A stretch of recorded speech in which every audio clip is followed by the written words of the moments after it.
Hello दोस्तों, स्वागत है आप सभी का। और आज की इस वीडियो क्लास में फिर से हम लोग 80 क्वेश्चनों को कर लिए थे। 80 क्वेश्चनों के बाद 81 पे हम लोग आ चुके हैं। ठीक है, 81 नंबर क्वेश्चन को करने से पहले आप सभी अगर हमारे चैनल पर नए हैं तो चैनल को जरूर सब्सक्राइब कर लेंगे। जो भी क्वेश्चन है आपके एग्जाम पॉइंट ऑफ व्यू से इंपॉर्टेंट है, सभी क्वेश्चनों को पूरा देखें। ठीक है, तभी जाकर के और कंसेप्ट जो बताया जा रहा है उसको नोट करते हुए चलें। 8 सेंटीमीटर त्रिज्या वाले वृत्त के केंद्र से 17 सेंटीमीटर दूर स्थित एक बिंदु वृत्त पर खींची गई स्पर्श रेखा की लंबाई होगी। एक यहाँ पर दिया है वृत्त और इसकी केंद्र त्रिज्या जो बोली गई है वो कितनी है, वो 8 सेंटीमीटर है।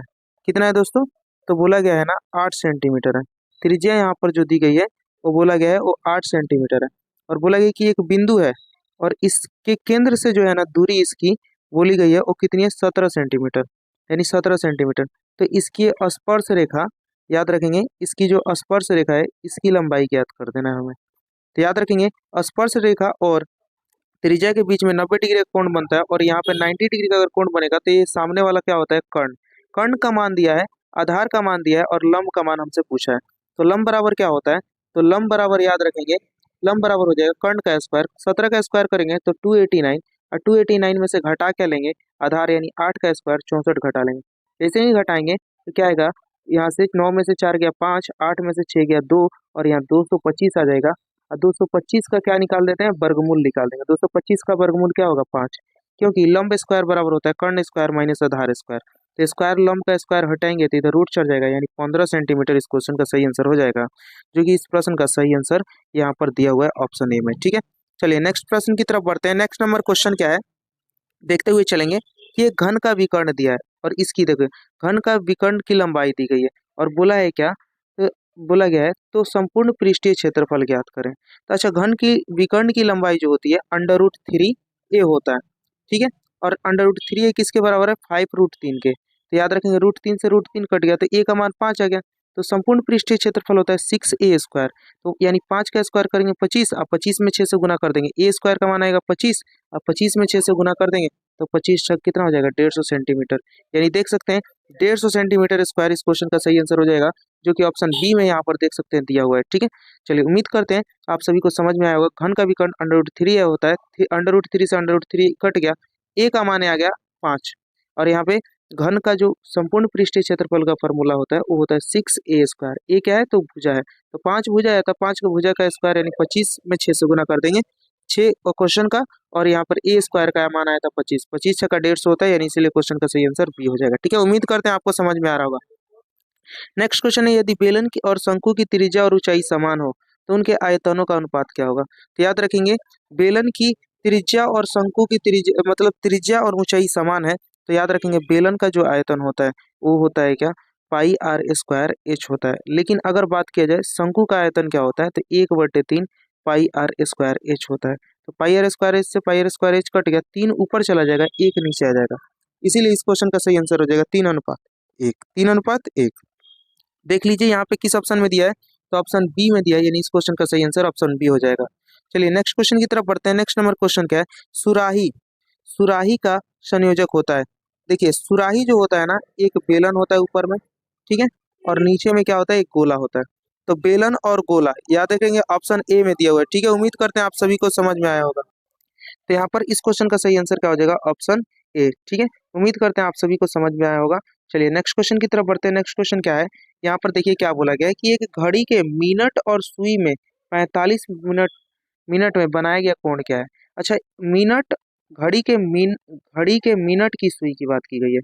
घड़ी की मिनट जो होती है याद रखेंगे 60 मिनट में 360 डिग्री का कोण बनाती है, 360 डिग्री का कोण बनाती है। ठीक है, तो 1 मिनट में कितना डिग्री कोण बनाएगी, तो 1 मिनट में बनाएगी 360/60, 360/60 यानी 6 डिग्री का कोण बनाएगी। तो बताइए कितना मिनट बोला है, 45 मिनट। तो 45 मिनट में कितने डिग्री कोण बनाएगी, तो 45 से गुना कर देंगे किसमें, 6 में। 45 जगह कितना होता है, तो 270 डिग्री का कोण बनाएगी, जो कि देख लीजिए यहाँ पे किस ऑप्शन में दिया है मेरे भाई, तो याद रखेंगे आप सभी ऑप्शन बी में दिया है। उम्मीद करते हैं आप सभी को समझ में आ रहा होगा।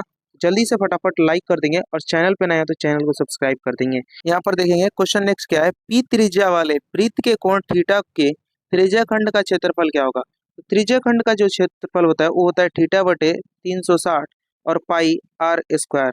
ठीक है, तो यानी यहाँ पर देख सकते हैं थीटा बाई, और यहाँ पे जो बोला है पी त्रिज्या है, तो यानी आर के जगह हम लोग क्या लिख लें, पी लिख लेते हैं, यानी पी स्क्वायर हो जाएगा। ठीक है, तो यहाँ पर देखेंगे क्या इस क्वेश्चन का आंसर हो जाएगा, theta by P square pi theta. यहाँ पर देख सकते हैं ऑप्शन में ही दिया है, थीटा को पहले मैं लिख दिया हूँ, तो यहाँ पर क्या हो जाएगा, पाई पी स्क्वायर थीटा बाई 360 इस क्वेश्चन का आंसर हो जाएगा। ठीक है, जो कि ऑप्शन किस में दिया हुआ है, ए में दिया हुआ है। ठीक है, क्वेश्चन नंबर इस सूत्र ही होता है। आप लोग नेक्स्ट क्वेश्चन की तरफ देखेंगे, नेक्स्ट क्वेश्चन क्या दिया गया, बोला यदि किसी अर्धगोले का संपूर्ण पृष्ठीय क्षेत्रफल इतना है, अर्धगोले का संपूर्ण पृष्ठीय क्षेत्रफल दिया है और बोला गया है क्या उसकी त्रिज्या क्या होगी। ठीक है, अर्धगोले का संपूर्ण पृष्ठीय क्षेत्रफल, आप सभी बताइए क्या होता है। अर्धगोले का जो संपूर्ण पृष्ठीय क्षेत्रफल होता है, देखिए गोला का पृष्ठीय क्षेत्रफल होता है 1/2 पाई आर 3 पाई आर स्क्वायर, जो है वो किसके बराबर है, 462 के बराबर है। ठीक है, तो यहाँ पर देखेंगे 3 से कटेगा 462 कितने बार में, तो याद रखेंगे कितने बार में कटेगा, 15 और 4 154 बार में कट जाएगा, और पाई का मान होता है 22/7, तो 22 से काटेंगे 7 बार में आएगा, आर स्क्वायर का मान आ गया 49, 7 में 7 से गुना हो जाएगा 49 हो जाएगा, आर का मान आ जाएगा 7, आर का मान 7। तो उस गोले की क्या निकालनी, संपूर्ण पृष्ठ जिसकी त्रिज्या कितनी है 60 सेंटीमीटर है, यानी इसकी त्रिज्या जो है 7 सेंटीमीटर है, और इस क्वेश्चन का सही आंसर हो जाएगा। ठीक है, उम्मीद करते हैं आप सभी को समझ में आया होगा।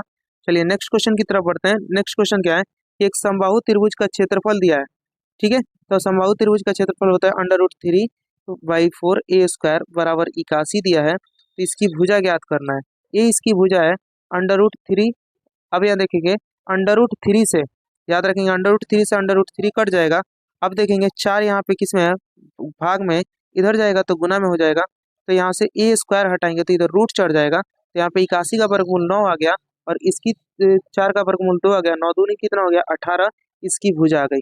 तो यहाँ पर देख सकते हैं 18 सेंटीमीटर कहाँ पे दिया है, किस ऑप्शन में दिया है, तो आप सभी देखेंगे ऑप्शन डी में इस क्वेश्चन का सही आंसर दिया है, जो कि इस क्वेश्चन का सही आंसर है। ठीक है, नेक्स्ट क्वेश्चन की तरफ बढ़ते हैं। चलिए 3 पासों को उछालने में संभव परिणाम कितना आएगा, एक पासे को उछालने में 6, याद रखेंगे एक पासे को उछालने में 6, और 2 पासे को उछालने में याद रखेंगे कितना हो जाएगा 6 का स्क्वायर, एक पासे को उछालने में 6 का पावर 1, 2 पासे को उछालने में 6 का पावर 2, 3 पासे को उछालने में 6 का पावर 3 संभावना होगा, 4 पासे को उछालेंगे तो 6 का पावर 4 संभावना होगा, तो 6 का पावर यानी एक पासे को उछालने में 6 संभावना है, 2 पासे को उछालने में 36 संभावना है, 3 पासे को उछालने में 6 का पावर कितना होता है 216 संभावनाएं होगा, और 4 पासे को उछाला जाएगा तो 6 का पावर 4 संभावनाएं हो जाएगा। सॉल्व कर लीजिएगा, और इस तरीके से यहाँ पे देखेंगे 3 पासे को उछालने में कुल संभव घटनाएं कितनी हो जाएगी, संभव परिणाम हो जाएगा 216। इस क्वेश्चन का सही आंसर ऑप्शन ए हो जाएगा। क्वेश्चन नंबर 92 है कि यदि कोई घटना घटित न हो सकती है तो उसकी प्रायिकता क्या होती है, 0 होती है। क्या होती है, जो घटना घटित ही नहीं हो सकती तो उसकी प्रायिकता 0 होती है। ठीक है, चलिए इसको हम लोग असंभव घटना कहते हैं। चलिए नेक्स्ट प्रश्न क्या है, नेक्स्ट है कि एक पासे को एक बार फेंका जाता है, अभाज्य संख्या आने का प्रायिकता, एक पासे पर 1 2 3 4 5 और 6 संख्याएं होती है, जिसमें इस पासे पर कितनी अभाज्य संख्याएं हैं, तो याद रखेंगे 2 सबसे छोटी अभाज्य संख्या है, 3 भी एक अभाज्य संख्या और 5 भी एक अभाज्य संख्या है, तो कुल आभाज्य संख्याएं 3 आ सकती हैं, लेकिन संभव घटनाएं कितनी है 6, यानी 3 को 6 से काटेंगे तो 1/2 इस क्वेश्चन का सही आंसर हो जाएगा। देख लेंगे किस ऑप्शन में दिया है 1/2। ठीक है, तो इस क्वेश्चन का सही आंसर क्या हो जाएगा 1/2, जो कि ऑप्शन बी में दिया है यहाँ पर। ठीक है, नेक्स्ट प्रश्न की तरफ बढ़ते हैं। नेक्स्ट प्रश्न क्या है, तो ये भी प्रायिकता से क्वेश्चन है। अच्छी प्रकार से फेंटी गई एक ताश की गड्डी में एक ताश को यदृच्छा निकाला जाता है तो उसमें काले रंग की रानी कितनी होती है, 2 होती हैं। टोटल पत्ते कितने होते हैं, 52 होता है। काट देंगे इसको, कितने बार में कटेगा 1/26। इस क्वेश्चन का आंसर सबसे पहले यहाँ पर देख सकते हैं ऑप्शन बी में दिया हुआ है। ठीक है, ऑप्शन बी में। ठीक है, क्वेश्चन नंबर 95 को यहाँ पर क्या पूछा गया, 2 सिक्कों को उछालने में एक भी शीर्ष नहीं आने की क्या बोला गया है, प्रायिकता। याद रखेंगे 2 सिक्कों में कुल संभावनाएं 4 होंगी। ठीक है, एक सिक्के को उछाला जाएगा तो एक सिक्के के 2 पहलू होते हैं, तो याद रखिएगा क्या हो जाएगा, 2 सिक्कों को उछाला जाएगा तो कुल संभव घटनाएं 4 होंगी, लेकिन बोला है एक भी बार शीर्ष नहीं आने की प्रायिकता। तो एक भी बार शीर्ष नहीं आने की प्रायिकता यानी एक बार हेड आ सकता है तो दूसरी बार टेल, एक बार हेड आएगा दूसरी बार हेड, एक बार मान लीजिए टेल आएगा दूसरी बार भी टेल आ सकता है। एक बार 2 सिक्कों को उछाला जाएगा तो दोनों पे टेल दोनों पे हेड, एक बार टेल आ जाएगा इस पर हेड आ जाएगा। याद रखेंगे एक बार भी क्या नहीं आने पर, शीर्ष यानी हेड नहीं आने पर। तो कितना हेड, कौन ऐसा है, इसमें भी हेड आया है, इसमें भी हेड आया है और इसमें भी हेड आया है, यानी एक ही ऐसा बार होगा, यानी 1/4 इस क्वेश्चन का सही आंसर हो जाएगा। यानी किसी एक बार जो है ना शीर्ष नहीं आएगा, नहीं तो बाकी 4 बार 4 संभव घटनाएं होंगी, उसमें से 3 बार हेड आएगा, लेकिन एक बार ही हेड नहीं आएगा, यानी इस क्वेश्चन का सही आंसर 1/4 हो जाएगा। ठीक है, चलिए नेक्स्ट क्वेश्चन की तरफ बढ़ते हैं। यहाँ पर दिया क्या है कि बोला 23, 20, 22, 27 उसका बहुलक पूछा है, तो इसमें देख लीजिए कौन सी सबसे ज्यादा बार है। 23 एक बार आया है, 23 ज्यादा बार दिखाई दे रहेगा, एक बार, 2 बार, 3 बार 23 दिखाई दिया। ठीक है, अब उसके बाद से हम लोग दूसरे कलर को ले लेते हैं। अब यहाँ पे 20 एक बार है और कहीं भी है क्या, नहीं है। अब यहाँ पर देखेंगे 22 एक बार है, ठीक है, 2 बार 22 है, 19 एक बार है, 19 एक बार है, 17 एक बार है, 27 एक बार है, 37 एक बार है, 24 एक बार है, यानी सबसे ज्यादा बार 23 आया है, यानी इस क्वेश्चन का सही आंसर ऑप्शन ए हो जाएगा। आप लोग को एग्जाम हॉल में क्या करना है, इस तरह के प्रश्न को बनाने के वक्त आप लोग को ऑप्शन में देखिए सबसे ज्यादा बार कौन आया है, 19, 19 एक बार आया तो ये नहीं होगा। ठीक है, उसके बाद से हटाते चलिए, 37 एक बार आया तो 37 भी नहीं होगा।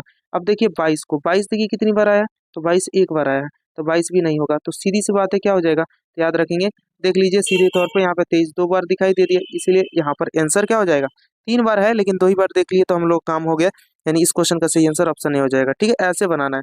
क्या बोला है, बोला है 5 संख्याएं दी गई है, x, x+1, x+2, x+3, x+4 और इसका माध्य 14 है, तो x का मान पूछ दिया है।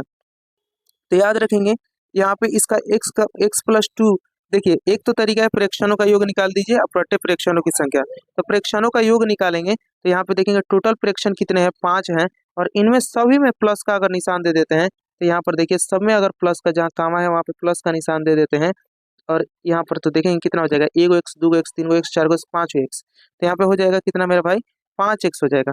तो 5x का संख्या गिनेंगे तो 1 2 3 और 3 3 6 और 6 और 4 10 हो जाएगा। यहाँ पे 10 आ गया, बराबर इसके किसके होगा, तो यहाँ पे बटे में 5 है, तो 5 से इधर गुना करा देते हैं किसमें, 14 में, तो 14 पचे कितना हो जाएगा, 70, 70 को 10 को इधर लाएंगे तो ये क्या हो जाएगा, 60, 60 में 5x से जब भाग देंगे तो 5 के पाड़े में 60 12 बार में आता है, यानी याद रखेंगे वो संख्या जो हो जाएगा x का जो मान आएगा वो 12 आएगा, क्या आएगा, x का मान 12 आएगा। लेकिन क्या हम एग्जाम में ऐसे क्वेश्चन करेंगे, नहीं, ऐसा हम लोग क्वेश्चन को नहीं करना है।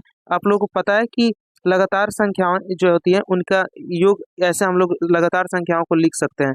तो आप सभी देखें 5 संख्याएं हैं, तो 5 संख्या में पहली संख्या है, दूसरी संख्या है, तीसरी संख्या, ये चौथी संख्या, ये 5वीं संख्या, बीच वाली संख्या जो हो जाएगा वो 14 के बराबर हो जाएगा, यानी x+2 जो है क्रमागत संख्याओं का माध्य जो है, मान लीजिए कि 5 संख्याएं हैं, 6 संख्या होता है तो 2 को बीच वाले को जोड़ते और इसके बाद से माध्य निकाल देते, लेकिन यहाँ पे हमें x+2 जो है 14 के बराबर है, तो x का मान कितना हो जाएगा, 14 - 2 यानी 12 के बराबर हो जाएगा। डायरेक्ट आंसर कर देंगे, ऑप्शन सी में दिया हुआ है। ठीक है, तो इस तरीके से भी बना सकते हैं। क्वेश्चन नंबर 98 क्या है, 98 की निम्नलिखित में से कौन से केंद्रीय प्रवृत्ति का माप नहीं होता है, तो याद रखेंगे परिसर, बहुलक, माध्य या माध्यिका। आपको इस क्वेश्चन का याद रखिएगा, बहुलक होता है, माध्यिका होता है, माध्य होता है, परिसर नहीं होता है। इस क्वेश्चन का सही आंसर ऑप्शन ए हो जाएगा। ठीक है, चलिए यहाँ पर अगला क्वेश्चन क्या है कि यहाँ पर बोला गया है 99 नंबर, प्रथम 8 अभाज्य संख्याओं का माध्यिका क्या होगा। माध्यिका यहाँ पे पूछा गया है, तो आप सभी जरूर बताएंगे माध्यिका क्या होगा। ठीक है, प्रथम 8 अभाज्य संख्याओं का जरूर जरूर कमेंट बॉक्स में कमेंट करेंगे। पहली अभाज्य संख्या 2 होता है, दूसरी 3 होती है, तीसरा 5 होता है, चौथा 7 होता है। ठीक है, और उसके बाद अगला 11 होता है, 13 होता है, फिर 17 होता है और 19 होता है। ये 8 अभाज्य संख्या है और इसकी माध्यिका पूछी गई है, तो याद रखेंगे इसमें टोटल 8 संख्या है, तो चौथे और पांचवे को जोड़ लेना है, तो 7 8 कितना हो जाएगा और 2 से भाग दे देना है, 7 और 11 18 हो जाएगा, 18 को 2 से भाग देंगे तो 9 हो जाएगा। इस क्वेश्चन का सही आंसर ऑप्शन सी हो जाएगा। ठीक है, यहाँ पे क्या बोला है, यहाँ पे वितरण बोला है कि यहाँ पे बताना है बहुलक वर्ग की उच्च सीमा क्या हो जाएगी, बहुलक वर्ग की उच्च सीमा। तो यहाँ पे बहुलक वर्ग कौन सा है जिसमें परम्परता अधिक होगा, तो परम्परता क्या है, 20 है सबसे अधिक। याद रखेंगे बहुलक वर्ग की उच्च सीमा 30 है और निम्न सीमा 20 है। इस क्वेश्चन का सही आंसर ऑप्शन बी हो जाएगा। बताइए 100% जो थे हम लोगों ने जितने भी वीडियो में किए आप लोग जरूर अगर देख लेते हैं तो इससे पक्का कहते हैं 50 में 50 आप सभी अपने एग्जाम में ला सकते हैं। ठीक है, गारंटी के साथ कर रहे हैं पूरा, और बच्चे लाए भी हैं, आप सभी जाके कम्युनिटी पोस्ट में देख सकते हैं कि फाइनल एग्जाम में लाए भी हैं। ठीक है, तो मिलते हैं नेक्स्ट वीडियो में, धन्यवाद। ठीक है।